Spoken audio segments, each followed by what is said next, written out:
Former FBI agent Peter Strzok penned a post to his Substack this week explaining to Americans that accidentally misplacing classified information is more frequent than one might assume. In the wake of revelations that Donald Trump possessed over 13,000 documents, some of which were classified, former White House staffers were quick to say that were they to do something like that they'd be thrown in jail. In some ways they were correct. What Trump did by refusing to hand things over and making it clear that he took the documents intentionally would certainly cause trouble for any lower-level staffer. But accidentally mishandling or grabbing classified documents at higher levels isn't uncommon. At the FBI, Strzok investigated those incidents. He agreed it was serious business, but the overwhelming majority of the time it's unintentional and not espionage. On a daily basis somewhere in the federal government, someone accidentally inserts classified information into an unclassified email, or takes home a stack of paper which has some classified in the middle of the pile, or misplaces a briefcase with classified information in it on the metro or at a conference, he wrote.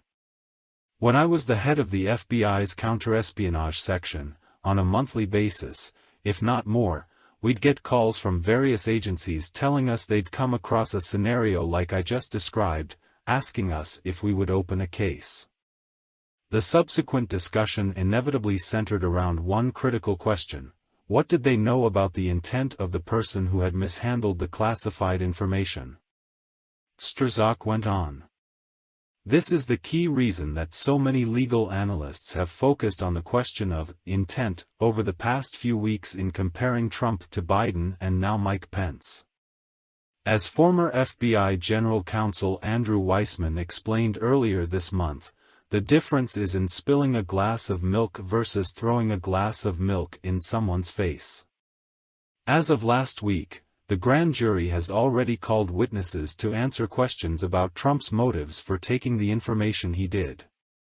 Insight into the president's frame of mind, his intent and motivation, are likely to be the foundational building blocks of any case that the special counsel considers seeking against Trump, longtime journalist Murray was first reported. Strzok explained that the main questions he posed as an investigator were: 1. Did the person intentionally and willfully mishandle it? 2. Was there a lot of documents? I'm not talking about tens of documents, I mean tens of thousands or more, Chelsea Manning or allegedly Edward Snowden amounts of material, he clarified. 3. Was anyone else involved that was linked to a foreign power or the media that would indicate any kind of disloyalty to the United States? 4. Did the person try to obstruct the investigation, try to destroy evidence or lie in any way? Walking through the timeline, some of these questions can already be answered about Trump versus Biden simply with the information available publicly. Strzok goes on to lay those pieces out and give specifics. Pence will likely be similar in that he too quickly cooperated with the Justice Department and FBI. One more point before diving into Trump's and Biden's behavior. I spent a fair amount of my professional life in wealth and power-adjacent settings, usually in a governmental context. One thing that may not be apparent is the administrative complexity of the life of a cabinet-level employee, or senator or vice president or president, he explained. Time and attention are at a premium. Very senior employees have staff which prepare and present material in advance of meetings and who remove it when the meetings are complete. They have security details, drivers, their own aircraft.